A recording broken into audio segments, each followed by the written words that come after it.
E olha, como isso preocupa, né? Acho que é a grande base de perguntas que nós respondemos aqui no programa. O refluxo realmente é um tema que sempre surge nos nossos bate-papos. Sempre. Aqui mais um, viu? Que deve ser a mesma coisa. O bebê tem 1 ano e 10 dias, né? Mama somente no peito. Que legal, hein? 1 ano e 10 dias está mamando só no peito ainda. E com frequência ele engasga durante a mamada. Eu gostaria de saber como agir no caso desse. O que eu faço, doutor? E isso pode ser o refluxo? Olha, pode, mas o bom das pessoas falarem no refluxo é que os pediatras podem diagnosticá-lo e tratá-lo mais rapidamente quando for o caso. E o que não é tão bom em relação ao refluxo, Cláudio, é que refluxo, assim como a alergia, virou doença de moda, né? Todo mundo tem refluxo, todas as crianças têm refluxo e todo mundo tem alergia. Não é bem assim. Uma criança engasga porque não tem ainda uma coordenação, Cláudio, entre a respiração, a sucção e a deglutição. E na maioria das vezes isso não tem nada a ver com refluxo. Quando a criança engasgar, não adianta ficar dando tapinha nas costas, estimular a criança de uma maneira descoordenada. Procura limpar a via aérea da criança, posicionar a criança e, se ela não voltar a respirar adequadamente, fazer uma manobra de boca a boca bem simples e que isso pode ser ensinado até pelo pediatra, acaba voltando a respiração em mais de 99% dos casos. Doutor Marcelo, a criança, na sua opinião, ela deve dormir em que posição? Isso Ou depende da idade? Não, isso não é nem a minha... Ótima pergunta, ótima. Não é nem a minha opinião. A Academia Americana de Pediatria, a Sociedade Brasileira de Pediatria preconizam, indicam dormir na posição supina, tá? Por quê? Barriguinha para cima. Barriguinha para cima, para que se evite a morte súbita, né? Então, infelizmente, antigamente existia uma incidência um pouquinho maior da síndrome da morte súbita. Porque o bebê, eu lembro que toda mãe, sogra, falava, não, coloca de lado, coloca um rolinho de cobertor para o bebê não virar. Então, isso foi por água abaixo. O bebê tem que dormir barriguinha para cima. Exatamente. E mudou na nossa geração, né? Quando nós tivemos filhos, há 20 anos atrás ou mais, isso mudou. Por quê? Porque dormir de bruço e dormir de lado, realmente, para se evitar o refluxo, para dar um conforto digestivo, é melhor para o recém-nascido. Só que, infelizmente, existia, né, uma incidência um pouquinho maior de morte súbita, que diminuiu muito colocando as crianças para dormir na posição supina. Melhorou? Melhorou. Eu vou pegar tô tentando responder todo mundo aqui, porque olha só de e-mails que já mandaram e a gente já estavam aqui, né, em minhas mãos e a gente não respondeu. Então, estou tentando agradar todos aí, hein? A Priscila parabeniza a gente aqui pelo programa, obrigada. Ela disse, desculpe escrever meio largado, é que a Gabi está no colo. Então, um beijo para a tua Gabi. E, doutor, o que ela quer saber é o seguinte, né? A Priscila tem essa filhinha, a Gabriela, tem 3 meses e meio, e tem umas partes do corpo, parece que a pele da bebê está muito ressecada, está descascando. Ela quer saber se é normal e o que poderia ser usado para melhorar.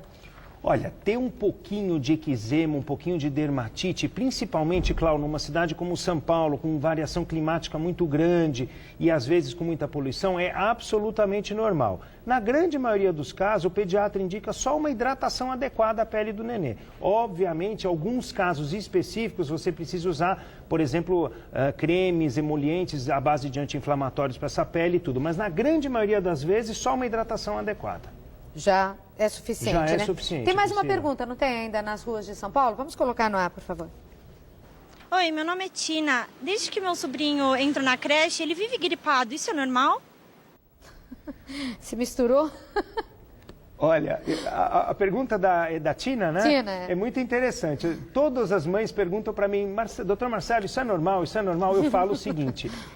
A gente tem que se preocupar se é comum ou não comum. Obviamente, ficar doente não é uma coisa normal, né? Normal é ter saúde. Então, a resposta técnica para a Tina seria não é normal ficar doente numa quantidade de vezes muito grande. Mas é comum? É comum. Até 6, 8 resfriados sem grandes complicações por ano é comum para crianças entre o 1º e o 3º ano de vida que começam a frequentar a escola, berçário ou creche, certo? Agora, se essas infecções não necessitam muitas vezes de antibiótico, a criança sai bem delas e continua a crescer e se desenvolver normalmente, Tina, se esse for o caso do seu sobrinho, não se preocupe. Agora, se ele tiver problemas mais importantes, algumas dessas infecções forem pneumonias, abscessos, tudo, aí, obviamente, o pediatra tem que se preocupar e aí não é tão mais normal ou comum. Uhum. E a Marina está aqui super preocupada, a filha tem 3 anos e 7 meses e a clavícula foi fraturada no momento do parto, doutor. O que era comum quando se fazia mais parto normal, né, Clau? Então, mas aconteceu Mas vamos com lá. ela. Ficou, por isso que eu digo, o parto normal é onde sai tudo bem. Esse é um parto normal, né? Deu tudo certo para a mãe, para o bebê, não importa o tipo de parto, esse foi o parto normal. Você sabe que a fratura de... Bom, vamos continuar a ouvi-la. Ela ficou imobilizada por 15 dias, logo quando nasceu, por esse motivo, e eles constataram há pouco tempo, agora a bebezinha já tem 3 anos e 7 meses, que continua fraturada. Olha que caso. Levamos ao ortopedista, ele disse ser um caso raro e que a cirurgia nessa idade seria arriscada e que eles retornassem meses depois, é o que ela está nesse período aguardando. Ela gostaria de saber a sua opinião sobre esse caso, é a Marina.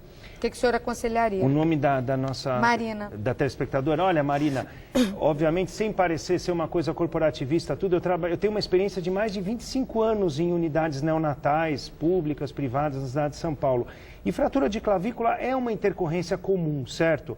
E normalmente a evolução é muito boa, com uma imobilização que se fala de Velpô, né? Que às vezes é sem nem se colocar o gesso, só deixar o tornozelo assim.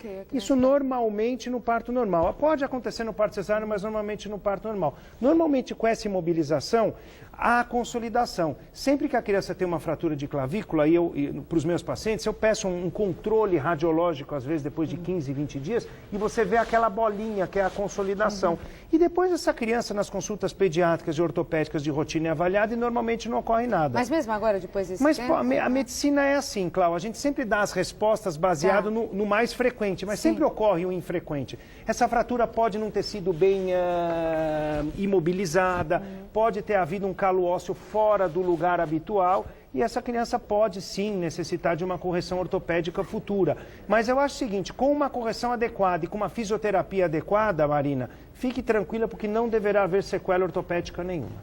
Bom, demos conta? Não vou mentir, não. Nunca demos conta, mas assim que é gostoso, né, Mas Cláudia? é verdade, né? Fica com gosto, quero mais. Os e-mails continuam aqui, você está vendo que eu estou tentando responder até os atrasados com o doutor.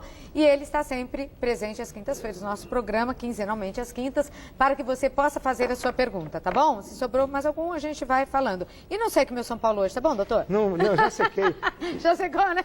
E só para terminar, mande sempre o seu e-mail, telespectadora, que nós respondemos ele. Pode demorar um pouquinho, mas ou no ar ou fora do ar, ele E às deverá ser vezes, como no respondido. refluxo, outros problemas, respondendo para um, está Com ajudando certeza, muita gente em com casa, eu tenho certeza. certeza disso. Obrigada, doutor Marcelo. Foi um prazer. Para mim também. Doutor Marcelo Silber, médico pediatra do Hospital Albert Einstein, aqui comigo falando sobre a saúde do seu bebê. Vamos falar sobre a saúde de todo mundo, então, agora. A sua,